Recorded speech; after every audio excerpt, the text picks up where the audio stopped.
Welcome to the We Are Storytellers Daily Directional Podcast.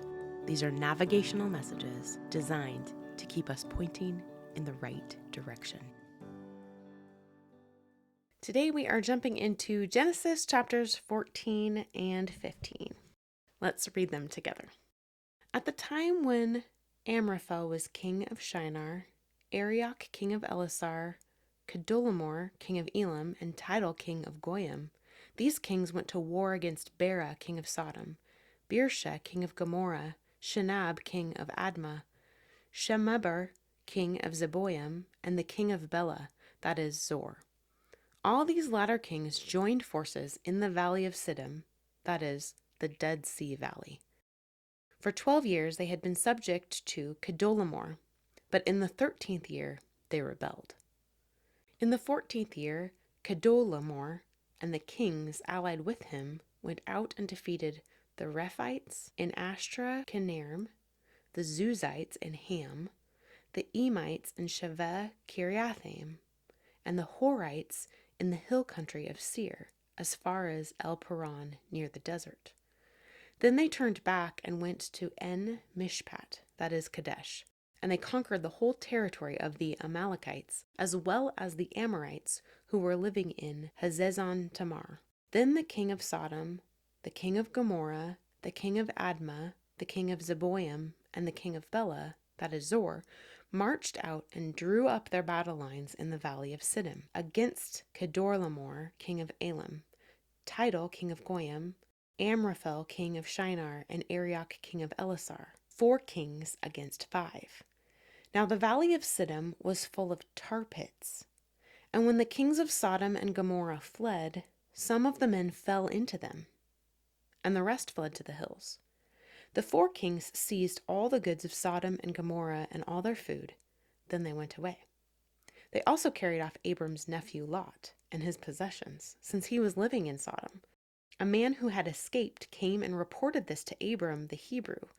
Now Abram was living near the great trees of Mamre, the Amorite, a brother of Eshcol and Aner, all of whom were allied with Abram. When Abram heard that his relative had been taken captive, he called out the 318 trained men born in his household and went in pursuit as far as Dan. During the night, Abram divided his men to attack them, and he routed them, pursuing them as far as Hobah, north of Damascus. He recovered all the goods and brought back his relative Lot and his possessions, together with the women and the other people. After Abram returned from defeating Kedorlaomer and the kings allied with him, the king of Sodom came out to meet him in the valley of Shaveh, that is, the king's valley.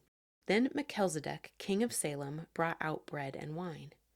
He was priest of God Most High, and he blessed Abram, saying, "Blessed be Abram by God Most High, creator of heaven and earth, and praise be to God Most High, who delivered your enemies into your hand." Then Abram gave him 1/10 of everything. The king of Sodom said to Abram, "Give me the people and keep the goods for yourself." But Abram said to the king of Sodom, "With raised hand I have sworn an oath to the Lord God Most High, creator of heaven and earth, that I will accept nothing belonging to you, not even a thread or the strap of a sandal, so that you will never be able to say, 'I made Abram rich.' I will accept nothing but what my men have eaten, and the share that belongs to the men who went with me, to Aner, Eshcol, and Mamre. Let them have their share." After this, the word of the Lord came to Abram in a vision.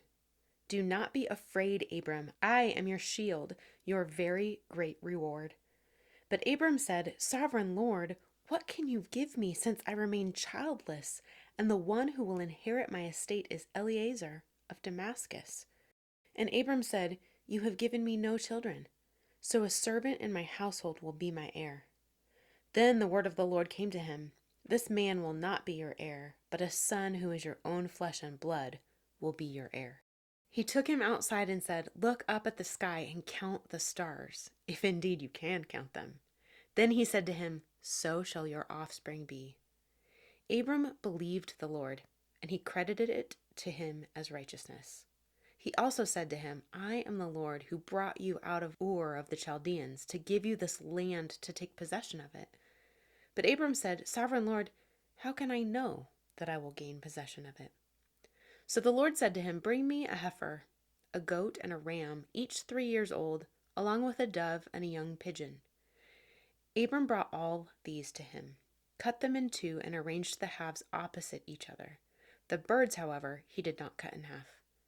Then birds of prey came down on the carcasses, but Abram drove them away.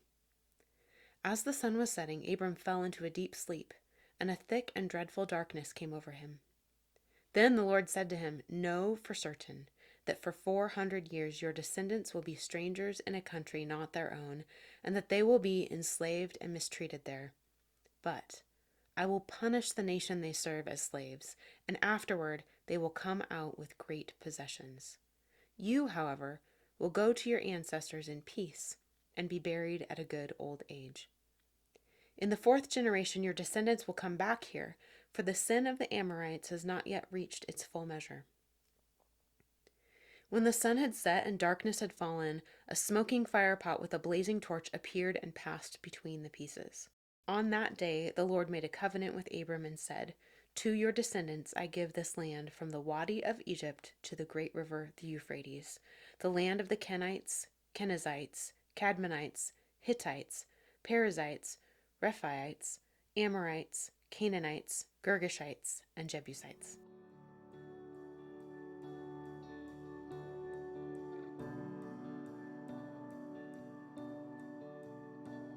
We have made it all week long. We're on day 7. Good job to us. I am so proud of you, and again, so grateful that you've stuck with me.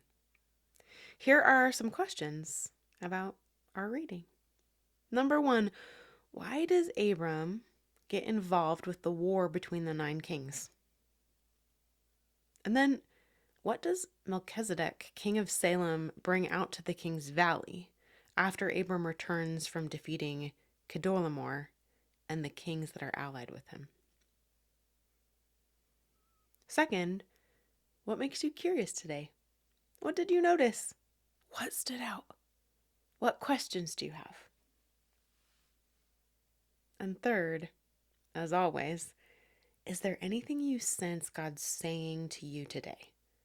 Anything He wants you to accept, believe, know, or put into practice? Today, I'm curious about Melchizedek, the fact that he brings out bread and wine, which reminds me of the Lord's Supper, and then that Abram gives him a tenth of everything, which reminds me of a tithe. I'd love to hear what's standing out to you. Let me know.